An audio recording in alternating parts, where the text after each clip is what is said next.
सूरजा हंसदा को देवघर से गिरफ्तार किया जाता है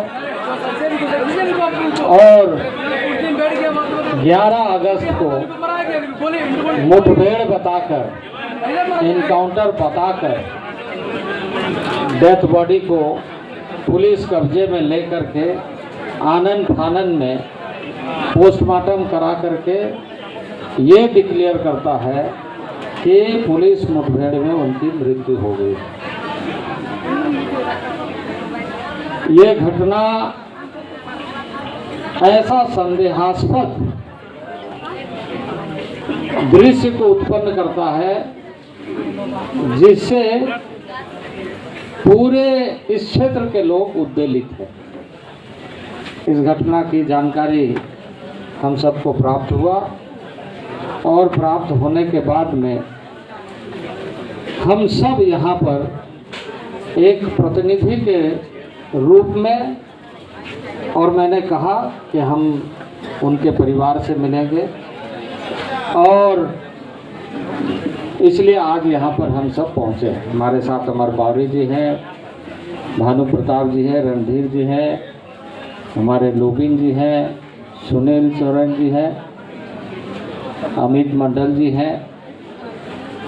हमने सबसे पहले उनके परिवार के लोगों से मिला, बातचीत की और सारी बातों को सुना। जो सबसे महत्वपूर्ण बात ये है कि ये जो सूरजा हंसदा का परिवार है, ये ललमटिया और डकेटा गांव का प्रधान है, जिसको माझी घर बोलते हैं, जो गांव का ट्रेडिशनल हेडमैन होता है। और ट्रेडिशनल हेडमैन होने के नाते सामाजिक दायित्व के साथ गांव के उन सारे लोगों के सुख सुविधा परंपराओं का निर्वहन करने के लिए एक जिम्मेदारी सामूहिक रूप से इस परिवार का होता है। और इसलिए सूरजा हंसदा का परिवार इस जिम्मेदारी को निभाते हुए लगातार काम करता रहा है।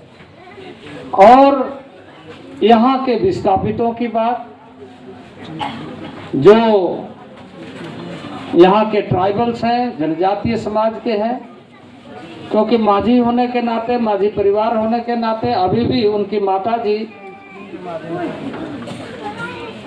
जो इस दायित्व को निर्वहन कर रहे हैं, तो स्वाभाविक रूप से अपनी बातों को कहने के लिए सामाजिक दृष्टि से इनका दायित्व, जिसका निर्वहन यह परिवार कर रहा था, और वहां से इनकी यात्रा शुरू होते हुए अपने गांव, अपने समाज और अपने क्षेत्र के लोगों के लिए एक स्वर बना। इनके खिलाफ में कई केसेस हुए, लेकिन अंततः गोतवा ऐसे 14 केस में जो इनके ऊपर में फर्जी केस लगाए गए थे उसमें बरी हो गए। लेकिन ऐसे लोगों का साजिश इस परिवार के साथ और उनके साथ लगातार बना रहा। और यही कारण है कि जब भी कहीं कोई घटना घटती थी तो इनका नाम उसमें जोड़ा जाता था। 27 तारीख को, 27 मई को, जिस दिन का एफआईआर इनके खिलाफ में होता है, उस दिन ये अपने बच्चे के जन्मदिन पर सारे यहाँ के लोगों के साथ में अपने घर में कार्यक्रम में उपस्थित रहता है। और उस कार्यक्रम में पूरी परिवार, पूरे लोग रहने के बाद एक फर्जी केस उनके ऊपर में लगाया जाता है और पुलिस उन्हें ढूंढने लगती है। इस तरह की कई केसेस इसके साथ होते रहे। ठीक है, केस हो रहा है, कोर्ट में मुकदमे चल रहे हैं, कोर्ट ने कई केसेस में जैसे हमने कहा एक्विटल हो गए। यहां तक पुलिस नहीं रोकी, पुलिस ने इस बात को भी, कोर्ट को भी धोखा देने का काम किया कि कोर्ट से कोई वारंट आज के डेट में उनके खिलाफ में नहीं है,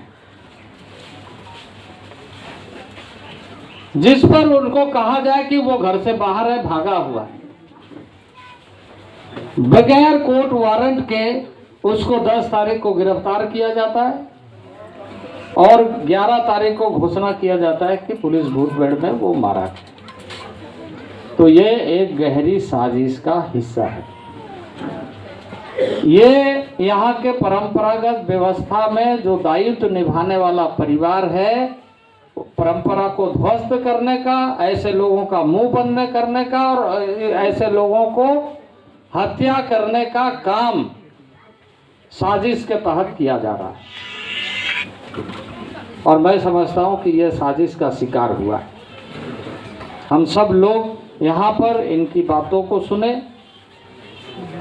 और सुनने के बाद बाकी भी जो बातें सामने आई उससे सूर्या हांसदा के ऊपर में जिस तरह का आरोप लगा करके प्रशासन, पुलिस ने मुठभेड़ का बात को कहा है, वह इससे साफ दिखता है कि उसका चरित्र अलग और पुलिस का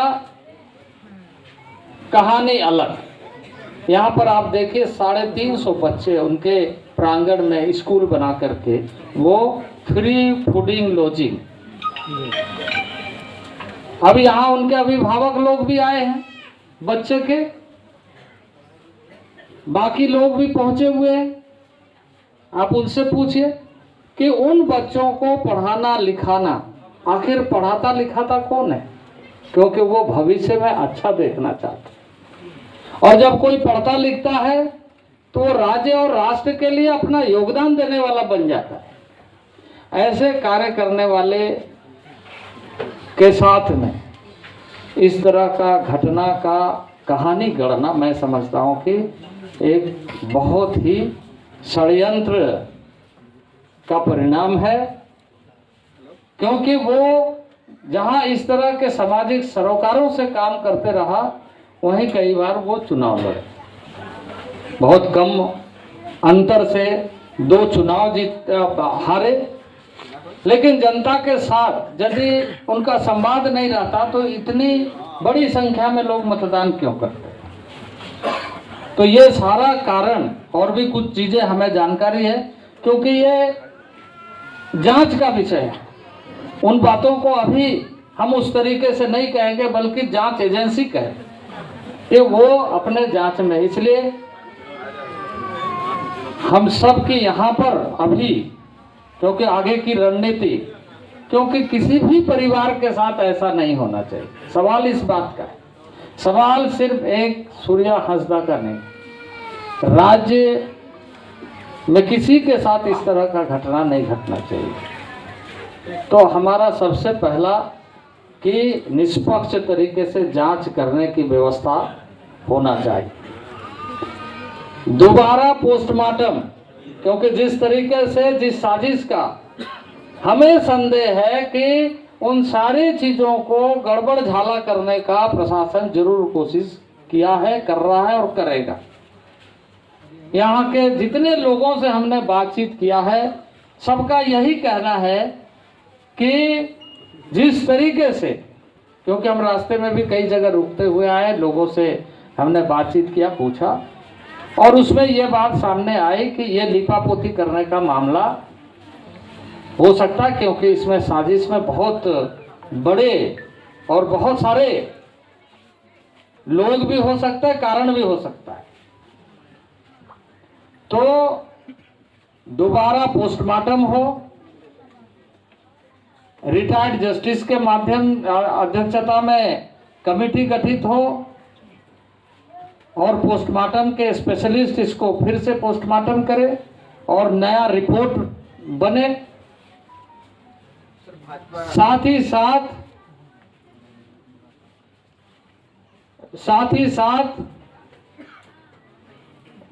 उनके परिवार के साथ सुरक्षा के पूरे किसी भी तरह का कोई घटना कोई भी चीज ना हो, इसका ध्यान हमेशा रखें। और आगामी दिनों के लिए पार्टी एक निष्पक्ष जांच जब तक नहीं होता है अपनी रणनीति संगठन के तरफ से हम तय करेंगे, क्योंकि उन दबे कुचले सुदूरवर्ती क्षेत्र में रहने वाले किसी भी निरीह पारंपरिक व्यवस्था का जिम्मेदारी निभाने वाले किसी के साथ भी ऐसा होता है तो उसके साथ हम खड़ा रहेंगे। सर क्या लगता है कौन इसको इसीलिए मैंने कहा कि निष्पक्ष तरीके से जांच हो, स्वतंत्र एजेंसी और राज्य के एजेंसी पर यहाँ के किसी भी लोगों को आप पूछ लीजिए, वहाँ जो लोग हैं किसी को विश्वास नहीं है। अभी आने वाले समय में यह स्पष्ट हो जाएगा कि किस तरह की, पहले राज्य सरकार इसको सुनिश्चित करे।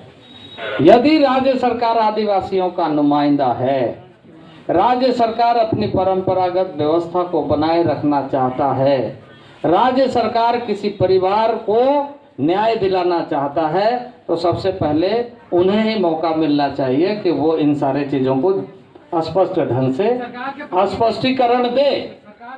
और अन्यथा हम आंदोलन के बल पर बाध्य करेंगे कि न्याय मिले। सरकार के प्रतिनिधि द्वारा कहा जा रहा है कि ये बिल्कुल मतलब एक इनकाउंटर है और साफ सुथरा इनकाउंटर है, और कह रही है कि भाजपा मतलब इस पर राजनीति कर रही है, तो क्या कहेंगे? इसमें राजनीति हो रहा है, किसी की जान जा रही है उनको राजनीति दिख रहा है, बयान आया, किसी की जान जा रही है उसको राजनीति दिख रहा है।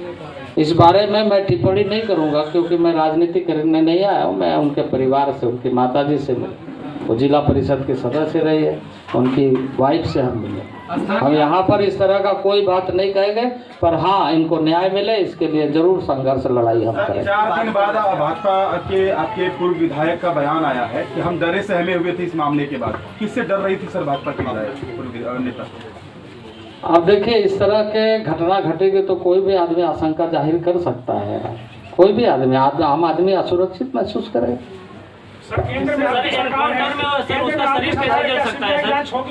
चलिए, धन्यवाद।